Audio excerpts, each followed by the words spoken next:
Welcome to Mental Health Monday. My name is Mick Coyle. Coming up on the programme this week, my wife had to phone the GP for me, and I just about made it through the phone call, and my wife had to pick up the prescription for me, and she put the first pill in my mouth. She stood there and did it because I don't think I could have brought myself to it. And one of the things that I very much came to learn from my own journey is that this idea of being depressed comes with this sense of sadness. You feel sad all the time. Actually, it's not about sadness. Sometimes it's about nothing. Like there's just no emotion attached to it. There's no happy, there's no sad. It's just what it is. It's just you straight down the line.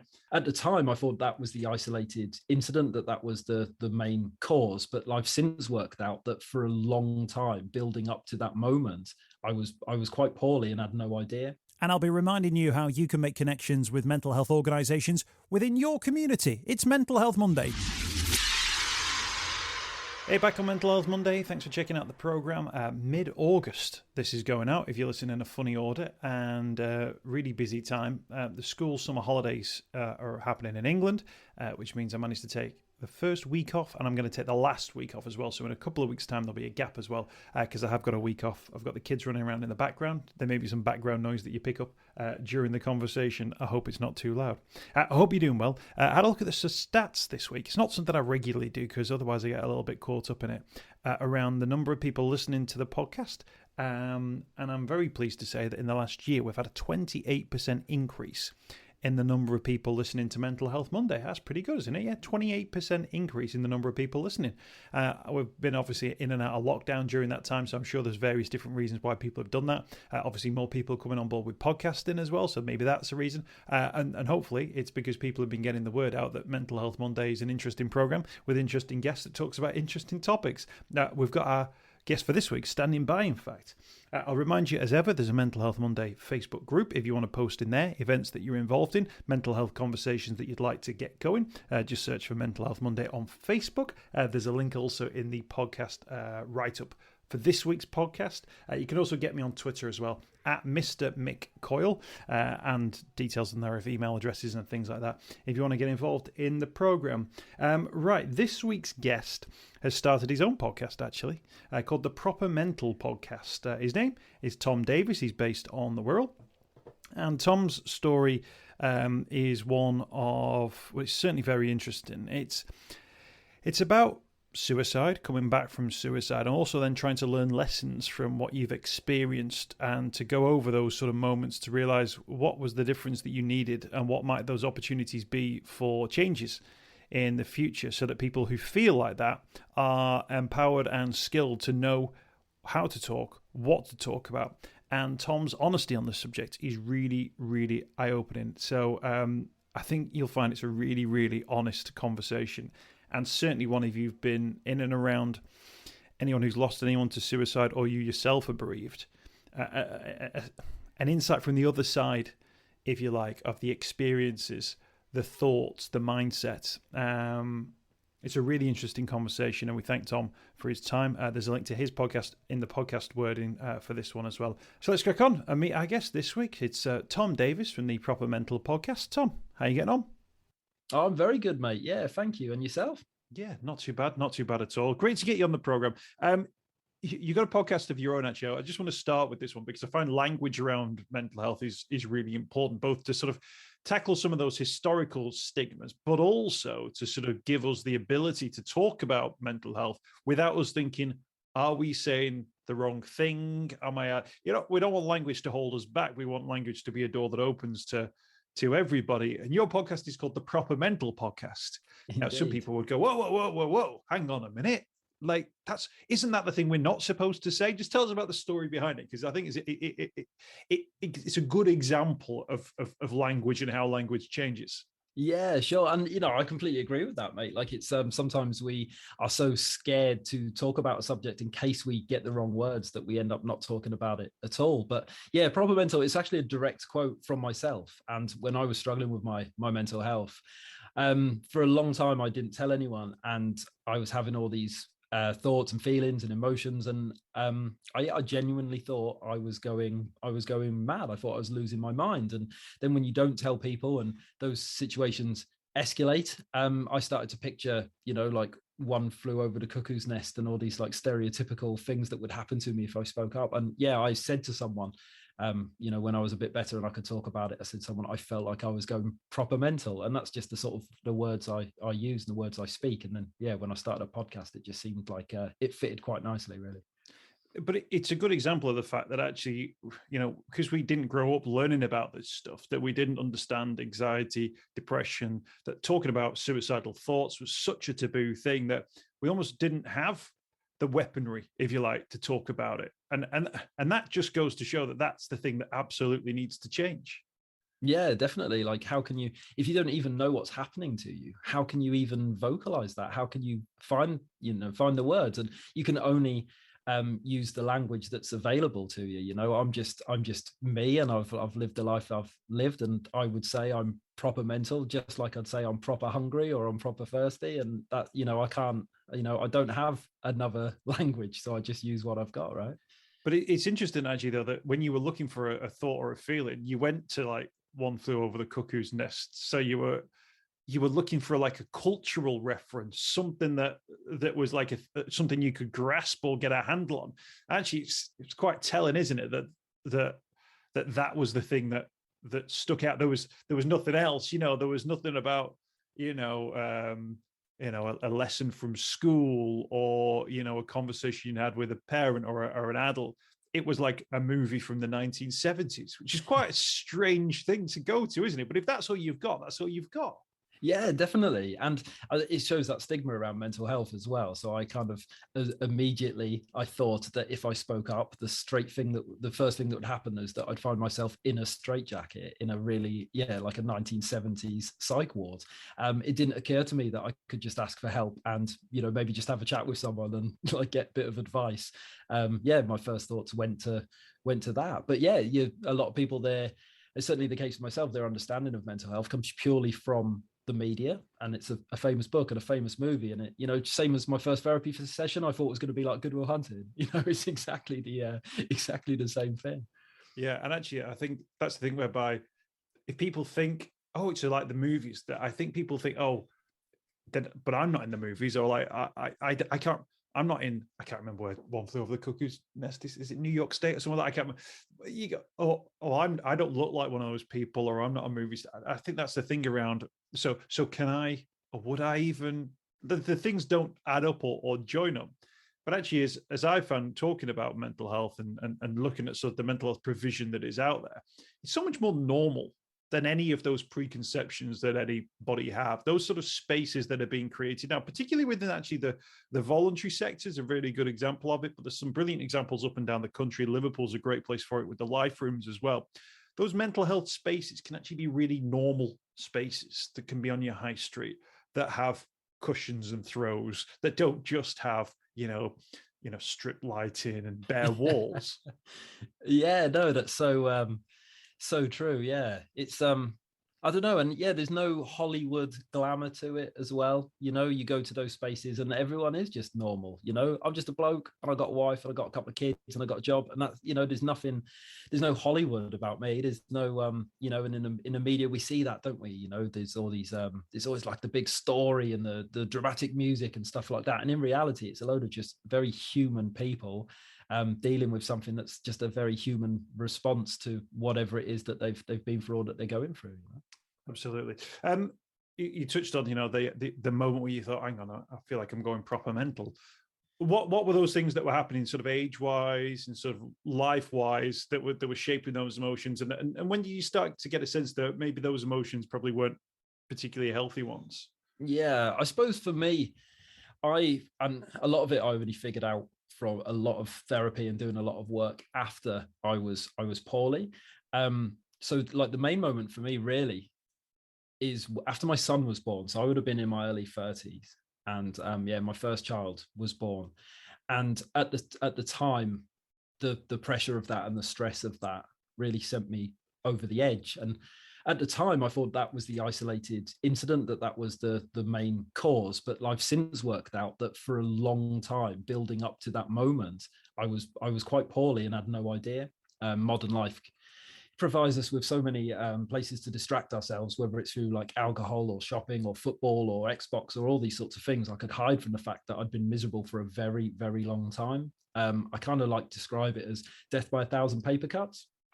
And then when something as big as having a child comes along, there was no space in my life for the extra stress and the extra pressure. And if that leak in the basement, so to speak, had been filling up for a long time, it was becoming a dad that kind of just burst, the pipe burst and the kitchen flooded, and just for the feelings of being trapped. And that's when stuff like crying for no reason happened. That's when stuff like I felt changes in my personality, so I'm a very laid back, relaxed person. I don't really get angry about anything, and I'd find myself flying off the handle and finding situations that weren't really stressful extra stressful, and just living in that flight or fight situation and reacting to everything.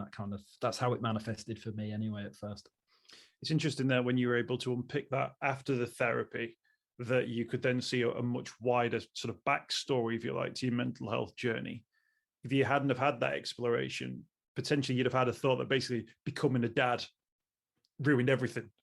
And actually, and again, when we talk about stigma and conversations you don't feel like you have, it you should be allowed to have is when you become a new parent and you go, hang on a minute, this isn't quite as joyous as an occasion as I potentially thought it would have been. But it's interesting actually that that's just such a monumental thing, and for anyone who's had kids, it becomes such a game changer in the way that you perceive and see the world as well, that undoubtedly if there's anything that's behind that, that's the sort of place it's going to come to the fore.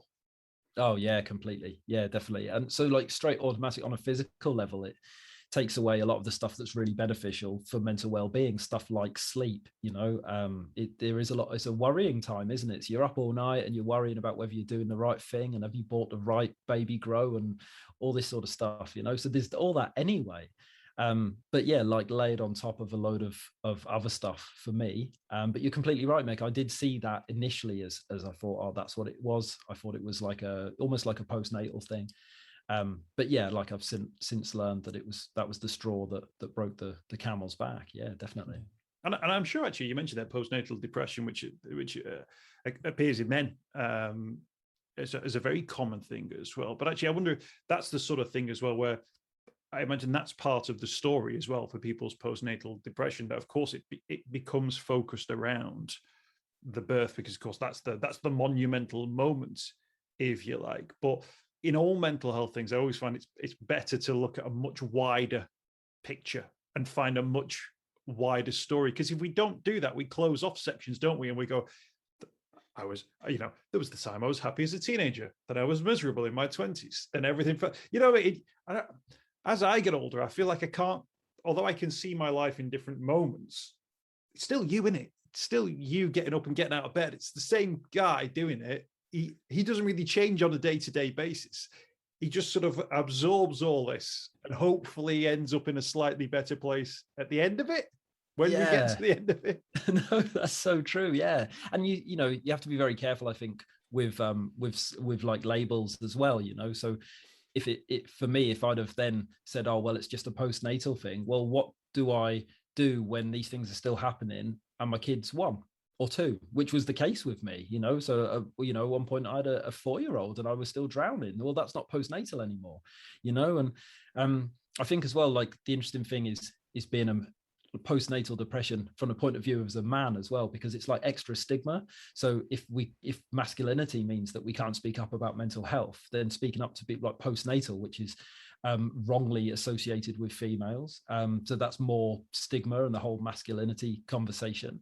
And then I just watched my wife go through hell in the delivery room. So how am I then supposed to say to her, I feel a bit down, like it doesn't seem like the right conversation to have at that time as well. So it's kind of layers of stigma in that situation as well.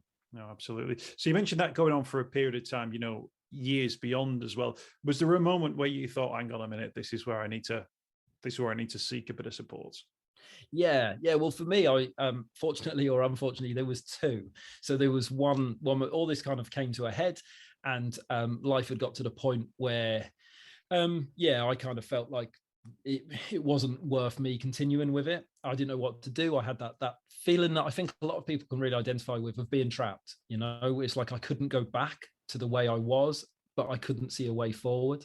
And I was trapped there. By this time, I'd had another child as well. I had two babies very close together, and that ramped up the tension in a different way. And it got to a point where I kind of I started to plan to take my own life. And I got to the point really after one particularly horrendous week where I left the house with the intention of doing just that. And it didn't happen. It didn't for a lot of reasons. It didn't. And I came back home, and it was only like when I left the house, that was going to happen. It just made so much sense to me. That was just going to solve all my problems. And it was only like a couple of days later, and I was kind of like, oh, hang on a minute, I'm not supposed to be here, and the change sort of happened. And that was a wake up call. And I'd love to say that after that I went and got loads of help and got sorted, but I didn't. I dealt with a lot of surface level stuff. I started the process, but I would say that I was open and honest about my mental health, but I wasn't that open and honest about it. I was saying that I was doing work, but I wasn't doing a lot of work, and I was kind of going through the motions without really tackling anything.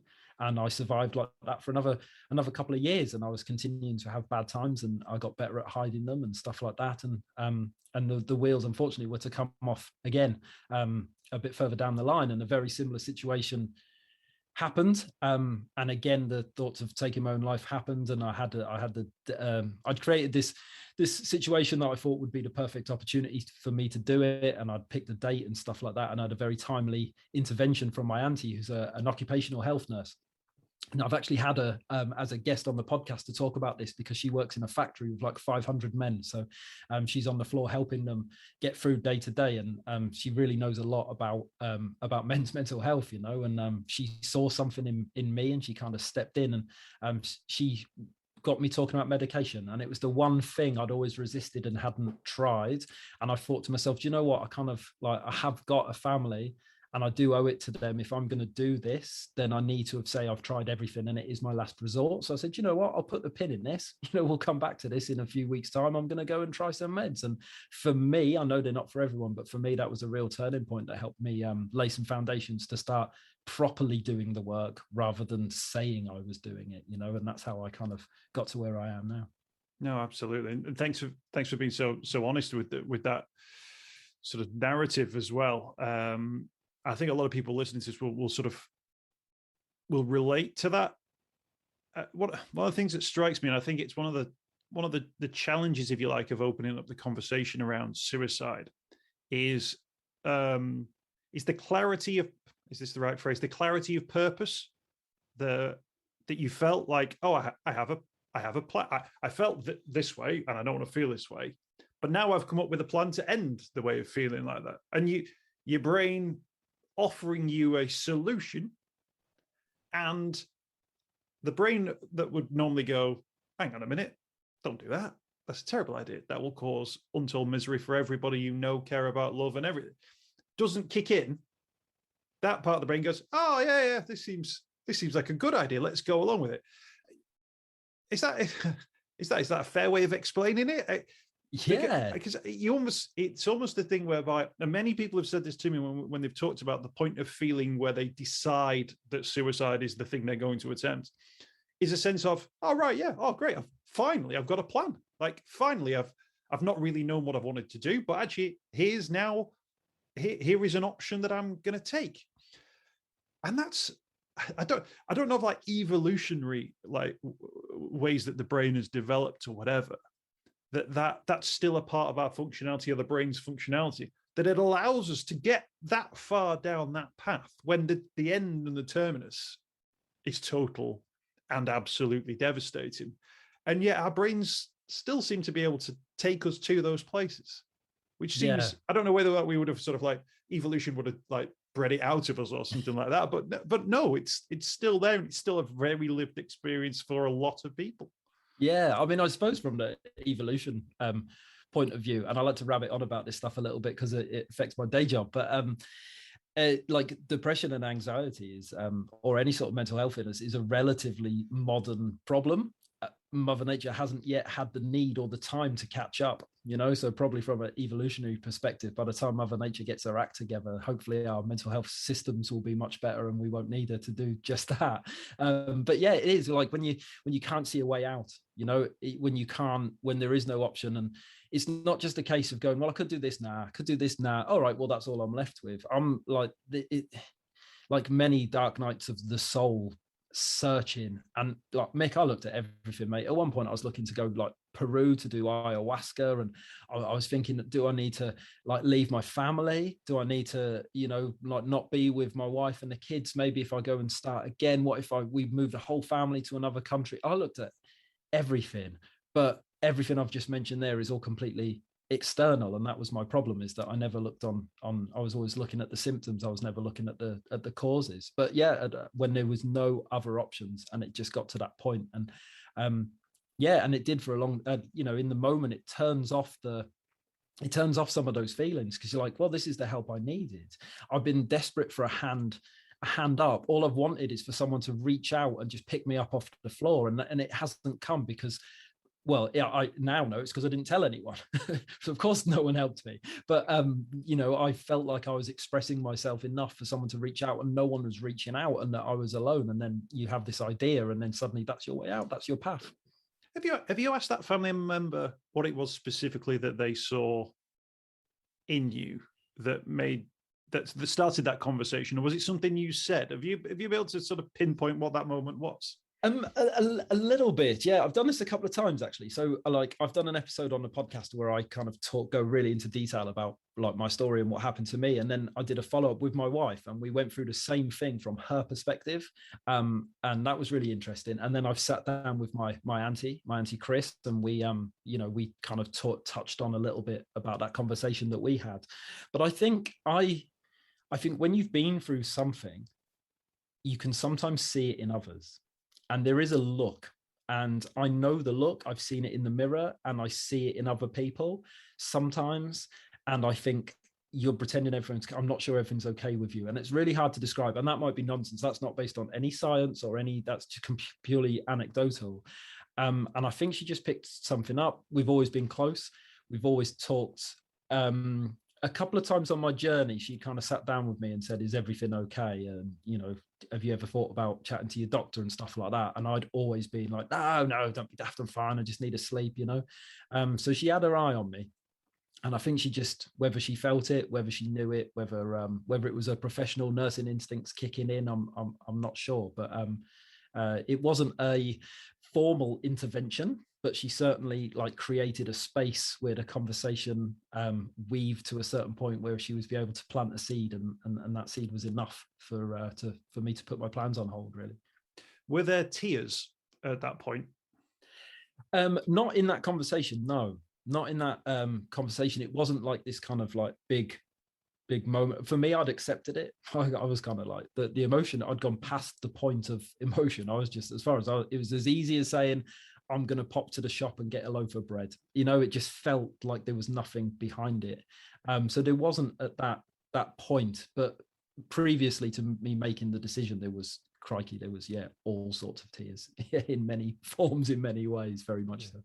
We've mentioned it a lot on the program, the word stigma. Actually, men crying is another of those. Like, what's he crying about? Like, he's crying? Like, I think even as an adult, like, it's this thing of you're not supposed to cry, or like crying is a sign of somebody who's like emotionally unstable. But that's actually can sometimes be a bit of a leveler, or it's the body's way of looking for a leveler, isn't it? Of kind of going, all right, let's try and release something here. And sometimes it can come in the form of tears, and that can be for, and I think even that can even be for positive, you know, reasons as well, where something becomes a little bit too much because it's such a great moment and you see people cry when they've, I don't know, they win the World Cup or something like that, because the body's going, right, I don't quite know how to deal with these emotions here. Let's find a physical manifestation of it, and the tears that come with it is really quite something. It can certainly exist in 1,000,001 different places. Can I ask you about the word hope? When you're in that mindset of, and it's interesting you said sort of no emotion there, because I think this is one of the myths, and one of the things that I very much came to learn from my own journey is that this idea of being depressed comes with this sense of sadness. You feel sad all the time. Whereas actually, and you've just described it there, actually, that idea of actually, it's not about sadness. Sometimes it's about nothing. Like there's just no emotion attached to it. There's no happy, there's no sad. It's just what it is. It's just you straight down the line. And I don't know what, particularly from, and I think about myself in this one, I don't know the point at which I relearned to have those emotions again or get back on the emotional spectrum of quote normality.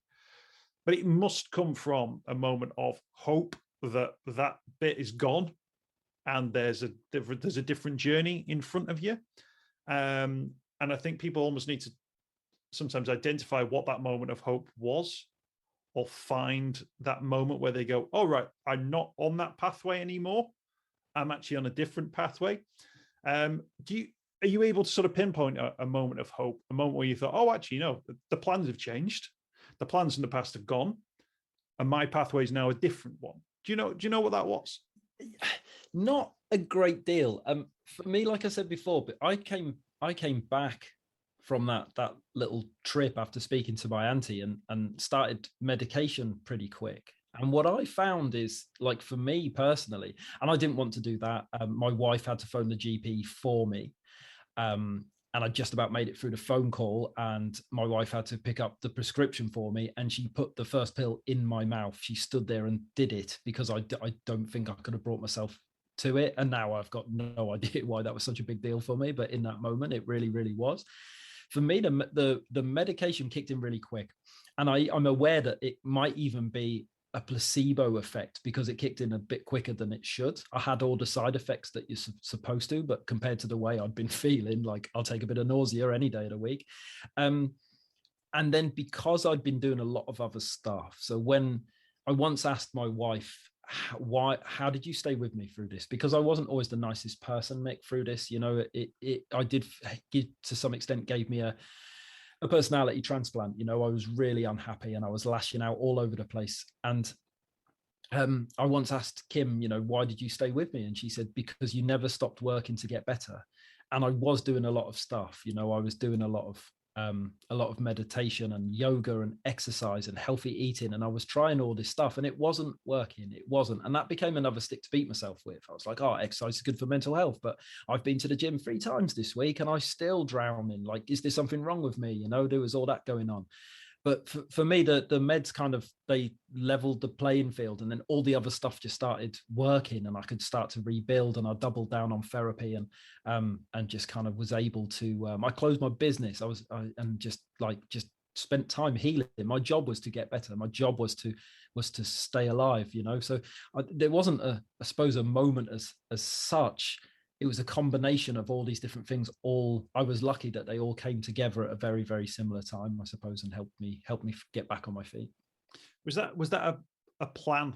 That was a plan to live, I guess. It was the meds plus those other things, finding out what those were, taking the time to heal, which is a big thing to do, isn't it? Because life's going on and the rat race continues and mortgages are to be paid and things like that. But actually, to have the wherewithal to sit to decide on that and prioritize that was obviously absolutely the right thing to do.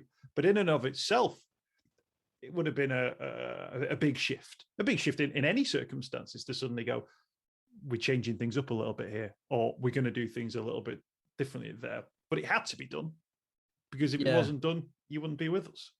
Yeah, very much so. And I mean, I know now that clearly I didn't want to take my own life. If I wanted to, I probably would have done it, you know? So I must have been subconsciously looking for another option. I was in a session with my therapist who I still see him regularly now.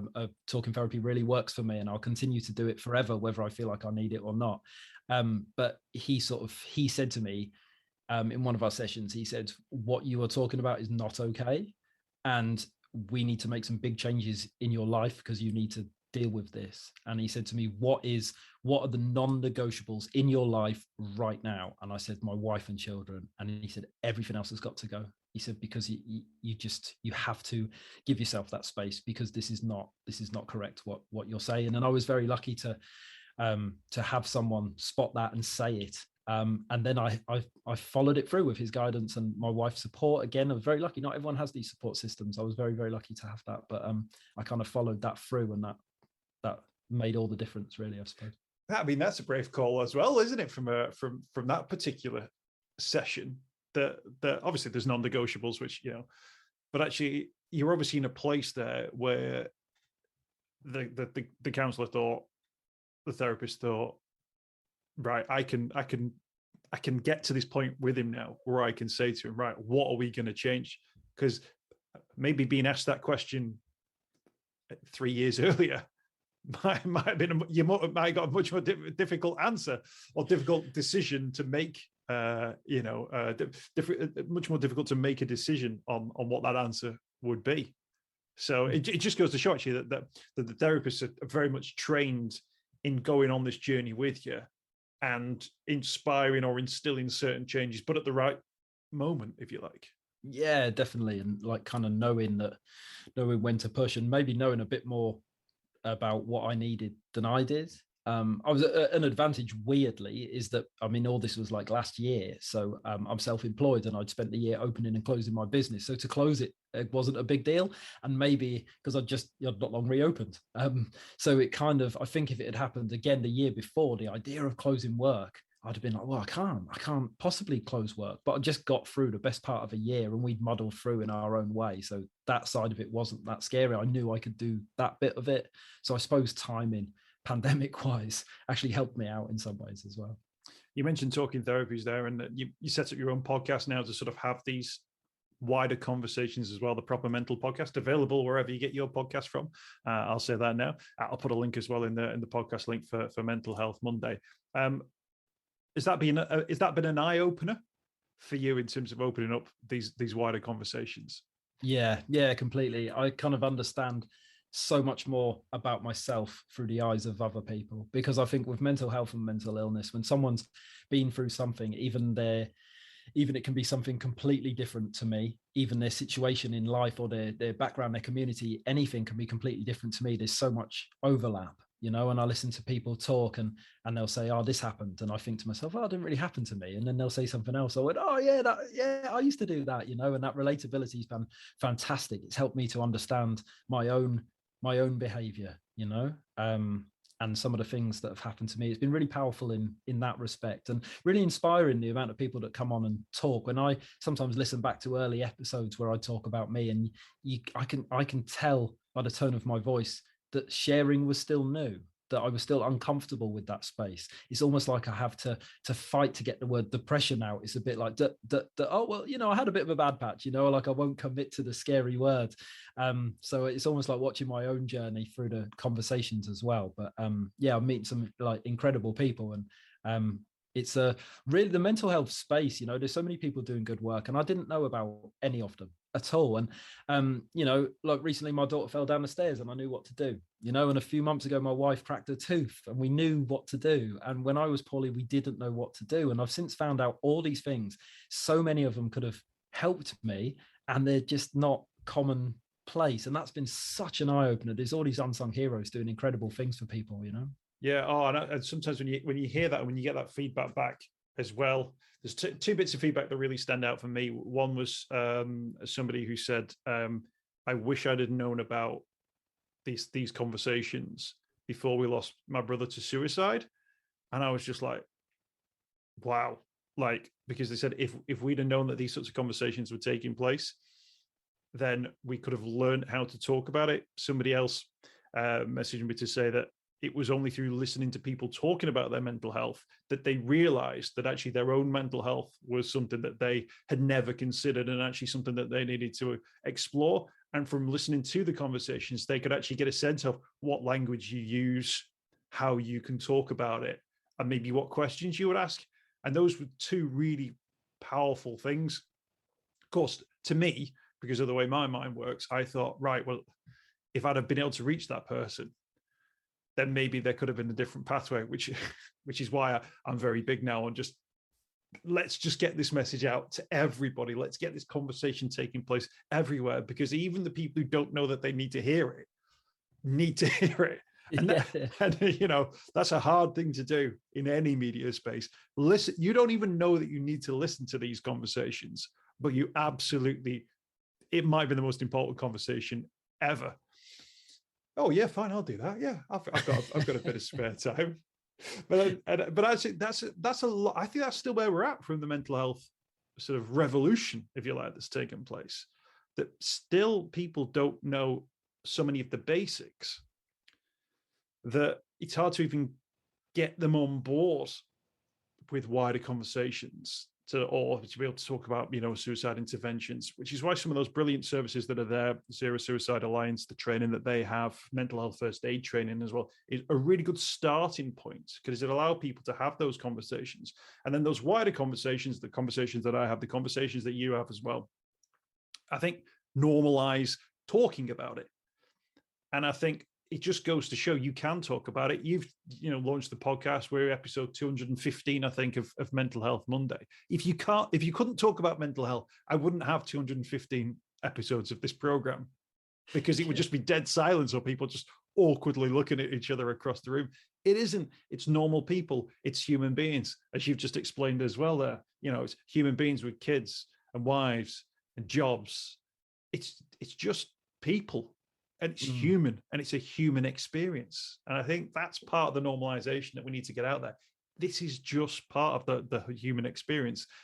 And 40 years down the line, let's hope it doesn't have to be.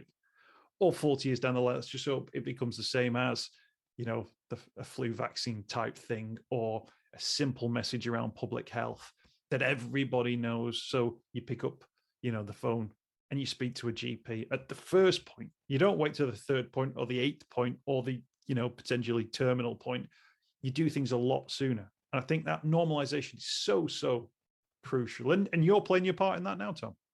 Well, yeah, hopefully, it's there's a lot of power in talking, and like relatability is, being mentally ill is lonely, and you feel like you're the only person on earth feeling the way you do. And for me, I would have been one of those people before I was sick. I would have been one of those people who was like, depression, that's how lazy people get off work, innit? I didn't have any time for it. I didn't understand it. And it was only when I went through it that I kind of I realize now, about the stigma involved, and it's tough getting that message out there. And I think as well, when we're having these conversations, and I spend a lot of time on like social media and chatting to people who are open about their mental health, you kind of forget that you kind of feel like everyone is on the same page as you are and can comfortably talk. And then it's only when you chat, you read a story or you chat to someone else about something else, you kind of realize in the wider society it is kind of buried, I suppose. The stigma's still there. And I think, to bring us back to the first point, to make sure that the language is there and is relatable is absolutely crucial, isn't it? So that they don't feel intimidated by what you're talking about or the language that they use, that you're using. That if we talk about mental health in a really straightforward way, even if people are going, what? He's talking about mental health. He's talking about depression. He's talking about stress. He's talking about the stuff that I can really relate to. He's not using, big medical terms. He's not using all these. He's actually talking about the stuff that I understand. I think that's how you bring people on board, because they go, oh yeah, that mental health thing. Yeah. Oh, I heard someone talking about that. Whereas we were growing up, oh, that mental health thing. Oh, do you mean like One Flew Over the Cuckoo's Nest? And I'm not saying that we're as blockbuster as One Flew Over the Cuckoo's Nest, but if we can normalize those things and have those conversations as normal as possible, I think we'll be in a much better place. Tom, people can check out your podcast in all the regular places. They can indeed. Yeah, everywhere you like to get your podcast from, you can connect with me. Social media as well, our Proper Mental Podcast. Mainly Instagram is my weapon of choice. I'm not great on the others, or via my website. If anyone wants to get in touch with me as well, there's a contact thing on my website, and then there's loads of links to all other stuff that's going on propermentalpodcast.com. Tom, an absolute pleasure to get you on Mental Health Monday. Been waiting to get you on for a while, but we managed to achieve it this week. Thank you for your time, and we'll speak again very soon. Thank you for having me, mate. Cheers. I hope you've enjoyed this week's podcast. Thanks for checking out Mental Health Monday. My name is Mick Coyle. You can find me on Twitter at Mr. Mick Coyle. You can also find me, Mick Coyle, on Facebook as well. Don't forget, if you want to speak to somebody about your mental health, you can do so. The Samaritans, free to call on 116 123. You can find mental health services where you are. Just look for the Hub of Hope. Type in your postcode. It'll find those mental health services close to you. And for support in a crisis, you can text SHOUT to 85258. That's if you're experiencing a personal crisis, you're unable to cope and need support. Shout to 85258. That's a text line. Do get involved in those services. In an absolute emergency, always remember the number to call is 999. Thanks for downloading the podcast this week. We'll be back next week with more Mental Health Monday.